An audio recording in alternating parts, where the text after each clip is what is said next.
الله سلطان الله يا رب أنت السلطان. نحن نعوذ من الشيطان الرجيم. بسم الله الرحمن الرحيم. الحمد لله والشكر لله ولا إله إلا الله والله أكبر ولا حول ولا قوة إلا بالله العلي العظيم. بسم الله الرحمن الرحيم. أطيعوا الله أطيعوا الرسول وأولي الأمر منكم.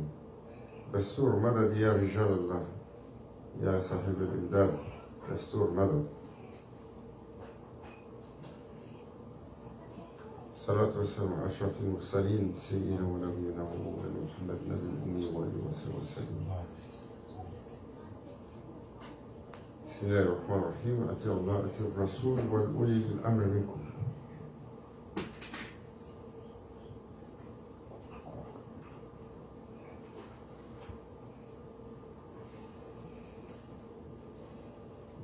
Awliya, ils disent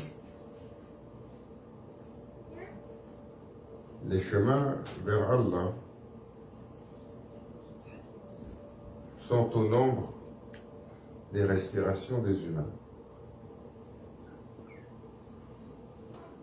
Allah, il dit, Kitab al-Mubin, Bismillah ar-Rahman ar-Rahim, Inna dina inda Allahi l'Islam. Il dit, pour venir chez Allah, le chemin pour Allah, c'est l'Islam. Et l'Islam,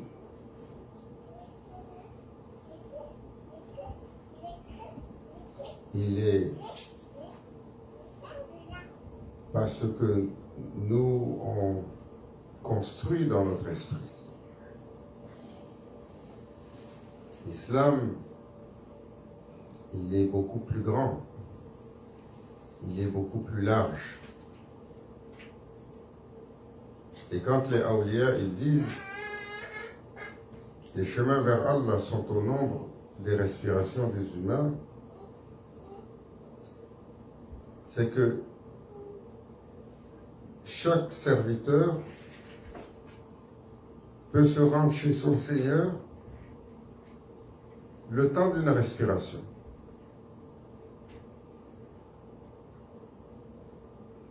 Chaque respiration est propice à un moment différent. Et chaque respiration est sur un hal différent, sur un état spirituel différent. Quand Cheikh Muhyiddin Ibn Arabi,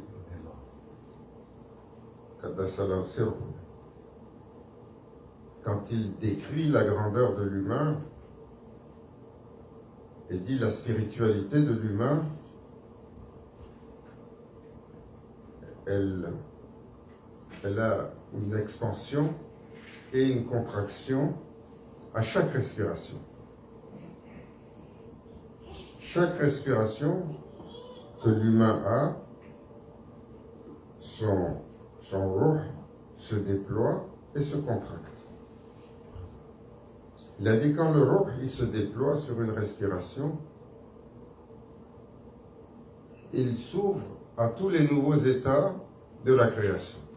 Il s'imprègne de tout ce qui a changé et il se recontracte. Il essayait de décrire la grandeur de l'humain lorsque il disait l'univers que vous voyez, c'est un petit univers, celui que vous voyez. Le véritable univers Kabir, le grand univers, c'est celui de l'humain, de chaque humain, de sa réalité, de ce qui lui a été donné par Allah.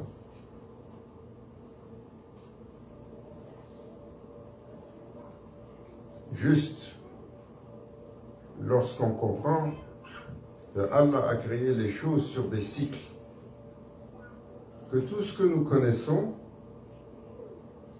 va être anéanti. C'est pour ça Allah il dit Kulli shay'in haliku ila wajh. Chaque chose va périr, excepté le visage d'Allah. chaque chose va périr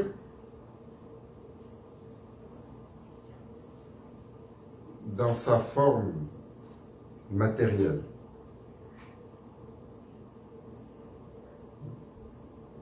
Chaque création matérielle qui a été manifestée dans cette dunya va périr. Mais il y a une création qui ne périt pas. Et cette création, c'est le roh, c'est l'âme. Même si tous les humains meurent et que leur âme est stationnée dans le barzakh, Allah Azzawajal, quand il annonce la fin de l'existence de la matière, des univers et de tous les scénarios de la dunya, il va rassembler ces âmes. Elles vont être empilées les unes sur les autres. Et elles vont être mises en quoi? En hibernation. Allah va leur donner une léthargie, comme si elles hibernent. Et toutes les âmes empilées les unes sur les autres, et l'âme du prophète sallallahu alayhi wa sallam par-dessus celle de toutes les créatures. Dans une léthargie que Allah sait quelle est sa nature, Allah sait combien de temps elle va durer. Un temps qui incombe au Seigneur des mondes.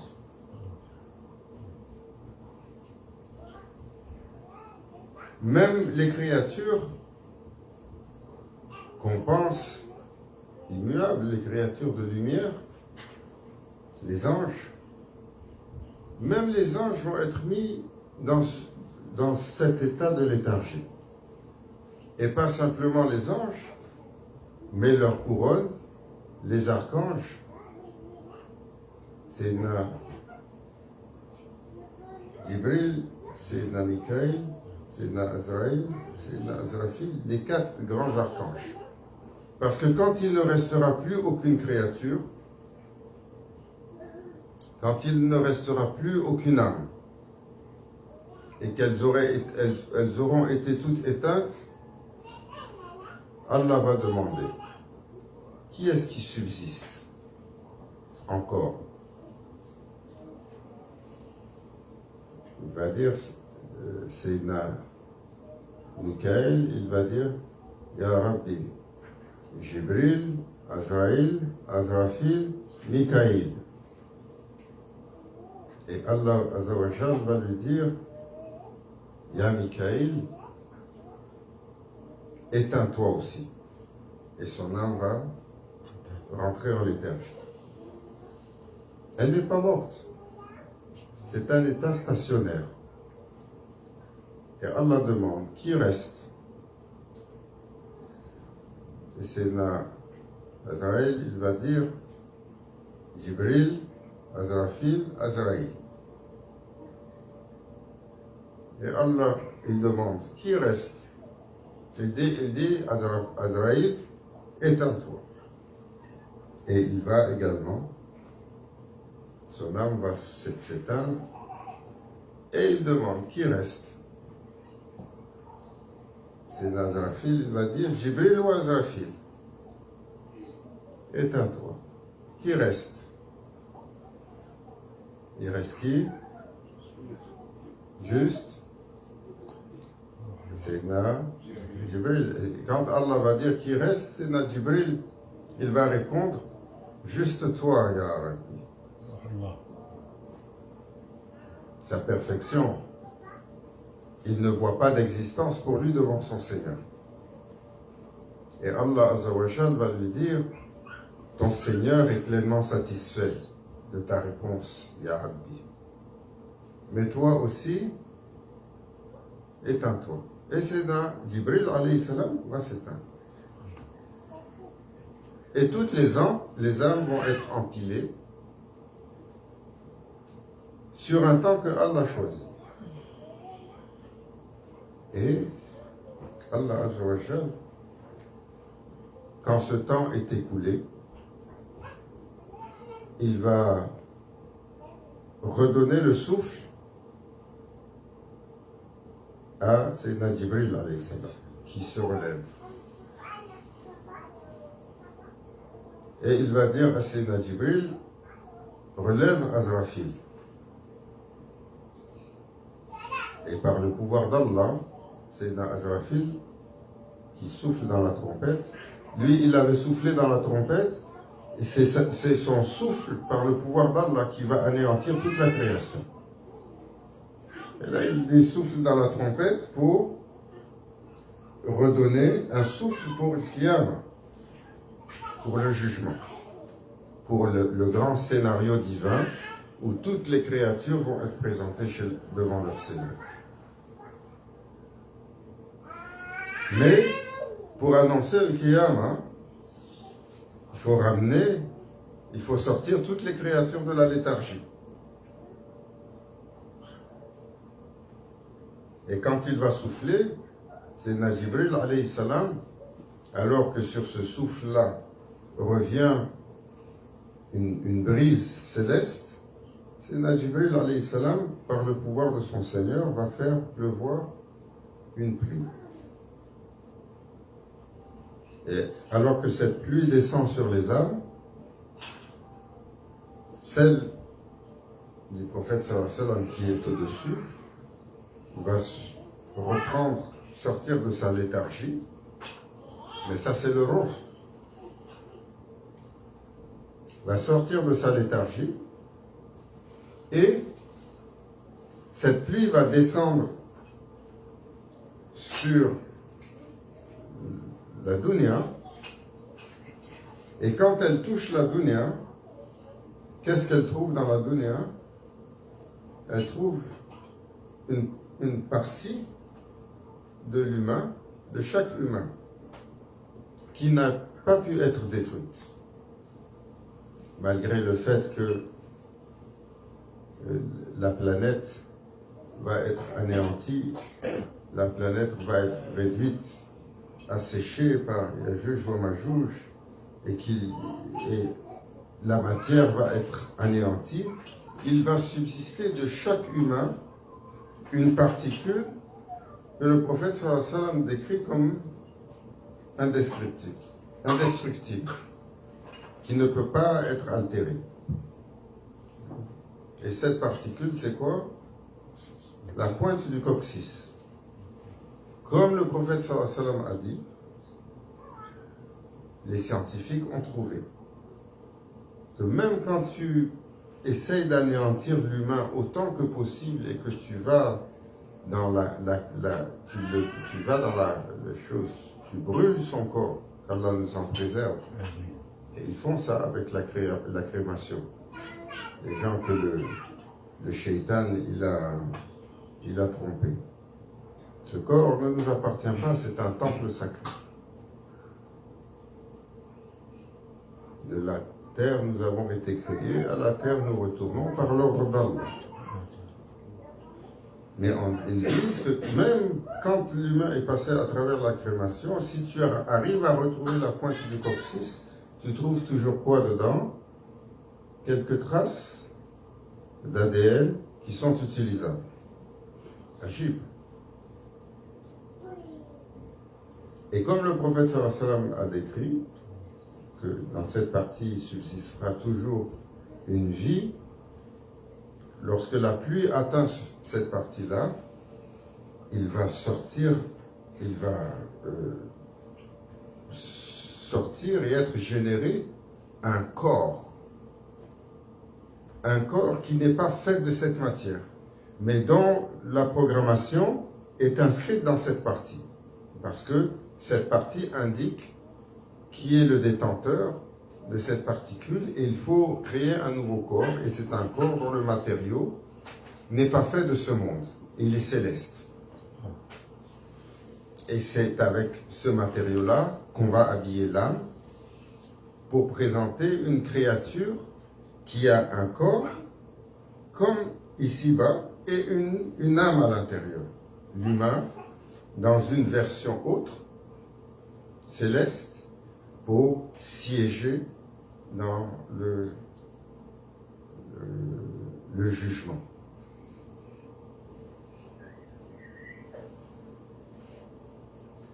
Alors, les Awliya, ils rappellent comment c'est important de ne pas sous-estimer la grandeur du scénario divin qui est à propos de l'humain. Tout ce scénario de la création des cieux, la création des terres, la création des âmes, le scénario de la création au paradis, l'expulsion du paradis, les créatures qui arrivent sur terre, les créatures qui vivent leur vie et qui par la suite, Allah retire leur âme, elles rentrent dans le barzakh, ensuite Allah éteint les âmes, Allah ravive les âmes et leur donne une autre corporalité pour les amener où? Dans un jugement final. Toute cette histoire est pour qui? C'est pour l'humain. Chaque humain. Celui que tu connais, celui que tu ne connais pas. Celui que tu aimes, celui que tu n'aimes pas. Celui à qui tu donnes de la valeur, celui à qui tu ne donnes pas de valeur. Celui que tu considères comme étant de ton affiliation, qu'elle soit nationale, ethnique, religieuse, culturelle, quelle qu'elle soit. Ou celui que tu ne considères pas de ton... tous les humains, sans exception. Kullu bani Adam. Allah Azza wa Jal les prépare, a écrit un scénario pour chaque enfant d'Adam et un scénario qui est sublime et grandiose. C'est pour ça il dit voilà, bani Adam. On les a honorés, on les a privilégiés. Mais Bani Adam, nous, dans le scénario, on arrive coupé de notre réalité, la mémoire effacée, et on ne réalise pas cela. Par une sagesse divine, Allah a voulu cela ainsi. Pour qu'avec les moyens rudimentaires que nous avons, nous puissions faire un effort à travers l'Ibada pour se relever et retourner à notre Seigneur. Alors les voies qui ont été données pour cet humain, Cheikh Muhyiddin Ibn Arabi disait, elles sont au nombre des respirations des humains et l'âme de l'humain, elle fait une expansion et une contraction et à chaque expansion, quand l'humain respire, c'est sa physicalité. Mais son âme suit le mouvement et Allah permet à l'âme, la partie que nous ne percevons pas, de s'ouvrir, de s'imprégner de l'univers et de tous ses états, et de tous ses hals, et de se refermer. S'ouvre, se referme. S'ouvre, se referme. Et l'humain, dans ce scénario-là, il reçoit ce qu'aucune créature ne peut imaginer. Et ce n'est pas l'humain accompli, c'est l'humain, quel que soit l'humain, Allah a écrit son scénario ainsi.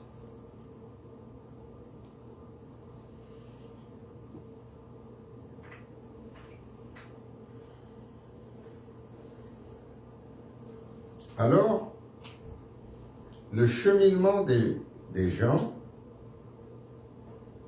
vers leur Seigneur est différent d'une personne à l'autre.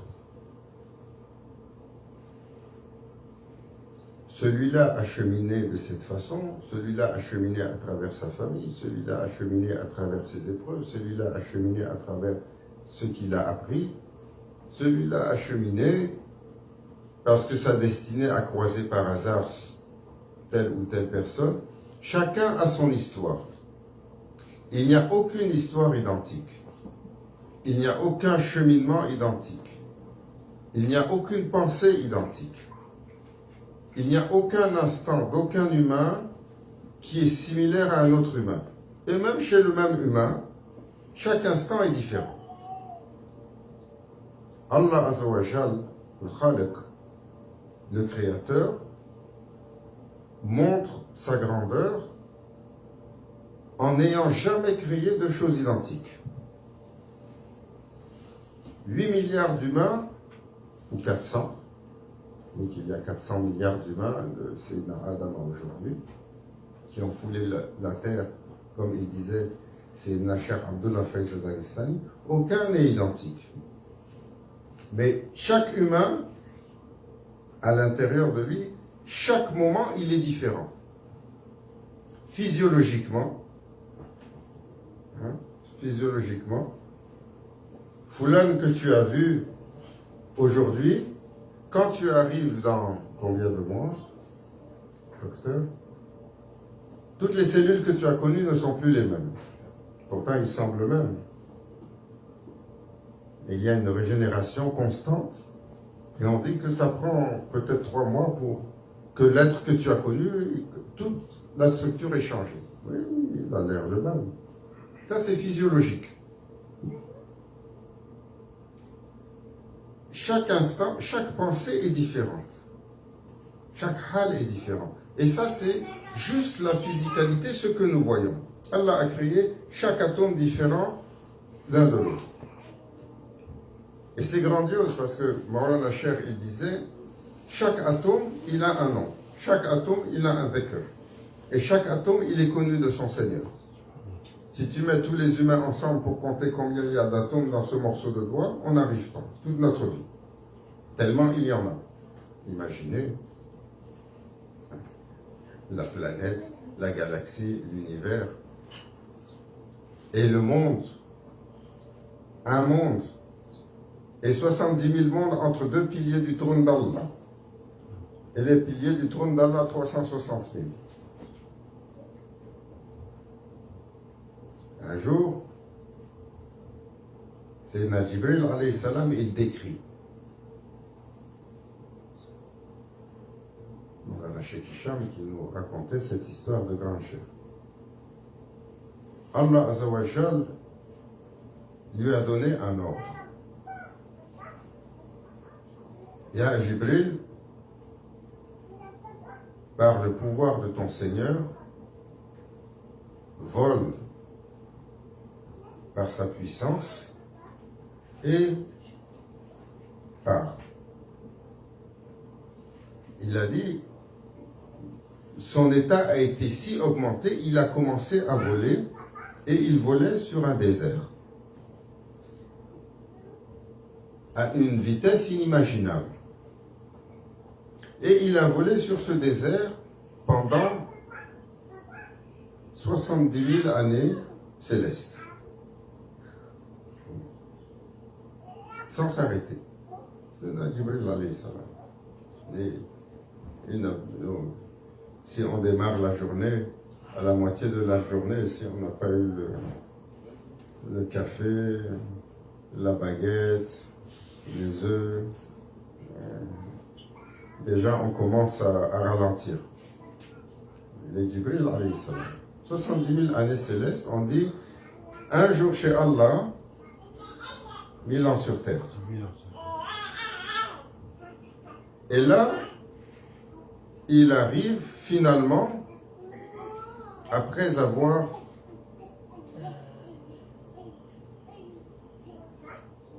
parcouru cela,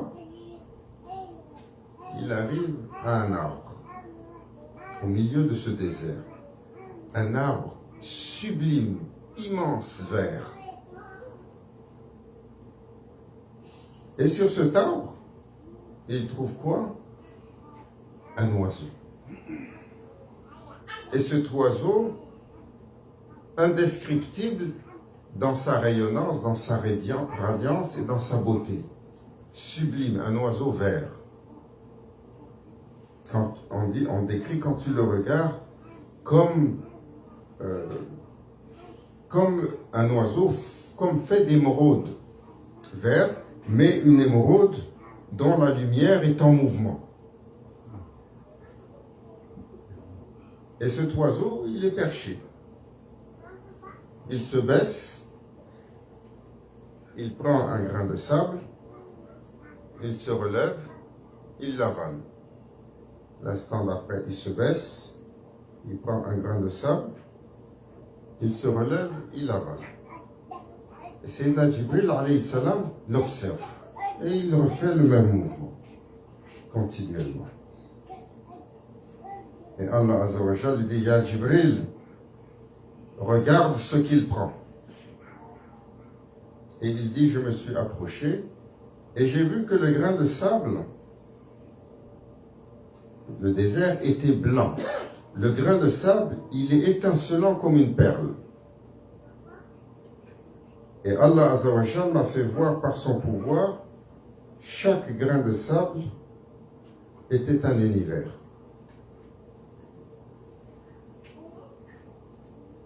Et il a dit, Ya Jibril, ceci est la création de ton Seigneur.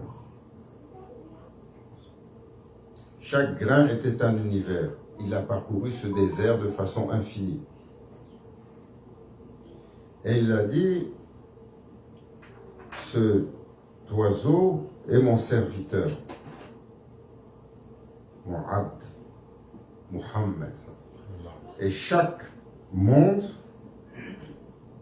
Allah le lui donne et le met sous son autorité.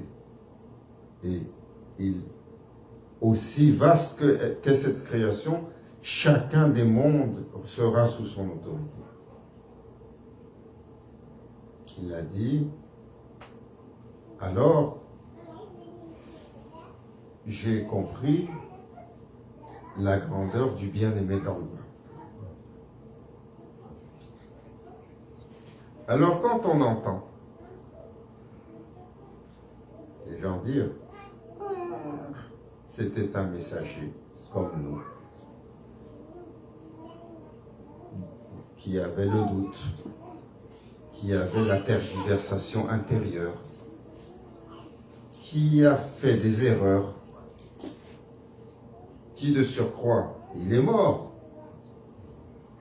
il n'est plus là. Il n'a plus d'intérêt pour nous.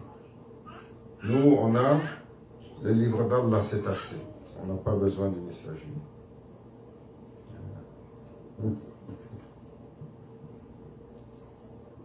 Allah Azza wa Jal dit, vous n'avez pas pris la mesure propre de votre Seigneur. Nous n'avons pas pris la mesure de la grandeur d'Allah. Impossible pour cette créature écervelée que nous sommes, cette créature écervelée qui est incapable de voir plus loin que le bout de son nez, qui a une opinion à propos de toute chose. Qu'est-ce que tu penses d'Allah? Il a son opinion. Qu'est-ce que tu penses de tel scénario? On a notre opinion. On a l'opinion de tout. Si tu lui dis qu'est-ce qu'il y a dans la pièce à côté, il ne peut pas te répondre. Et alors tu prétends connaître tout, tu ne sais pas ce qu'il y a derrière le mur. Si tu lui demandes qu'est-ce qu'il y a à l'intérieur de lui, il ne peut pas te dire. Mais pourtant, nous sommes sûrs de tout comprendre. Ça, on appelle ça l'état de prétention de l'humain. Et nous le sommes tous, à des degrés. Chacun, il a son opinion. Malish, tu as ton opinion. Garde-la pour toi. Pourquoi? Parce que c'est Omar, il a dit, celui qui a une opinion, il n'a pas de rab. Et celui qui a un rab, il n'a pas d'opinion. Tu peux avoir de l'opinion. Est-ce que la viande est cuite ou elle n'est pas cuite? Il y en a mal, les petites choses de ce monde. Surtout si c'est le grill master. Là. Celui qui aime bien l'agneau. Mais au-delà de ça, tu ne sais pas. Qu'est-ce que tu dis? Alors, voilà. J'ai rencontré quelqu'un l'autre jour, dans une simple conversation, il disait, oh, le dirigeant de ce pays, c'est le meilleur. Et on n'a pas connu un dirigeant comme lui. Il va prendre notre pays, il va le redresser, il va ci, il va ça. Mashallah. Pour ne pas le nommer. Tu l'as rencontré? Non. Tu as mangé avec lui? Non. Tu as voyagé avec lui? Non. Tu l'as accompagné 3 jours de sa vie? Non. Comment tu le connais? Tout ce qui permet de minimalement jauger un être, aucun de ces choses-là tu n'as fait. Tu as basé ton jugement sur des, qu'en dira-t-on, un scénario de l'extérieur. Qu'en dira-t-on? Qu'Allah Azzawajal nous protège de nous, de notre illusion, de notre imagination, de notre prétention, nous rende éligibles à cette grandeur, de la réaliser et nous permettre d'accéder à ce souffle unique qui nous permettra la satisfaction d'Allah pour être invité dans sa présence. Qu'Allah nous l'accorde. Maulana Cheikh, il disait toujours, nous cherchons un instant de sincérité pure dans le cœur du serviteur, c'est assez pour le prendre et l'amener à sa réalisation. Qu'Allah nous accorde cela, en dépit de nos capacités, en dépit de notre volonté, en dépit de nos intentions. Parce que nos capacités sont inexistantes. Notre volonté, c'est toujours un pas en arrière, un pas en avant, 2 pas en arrière. On s'entend là-dessus. Et nos intentions, qu'Allah les magnifie. Ya Hadratina bil Fatiha.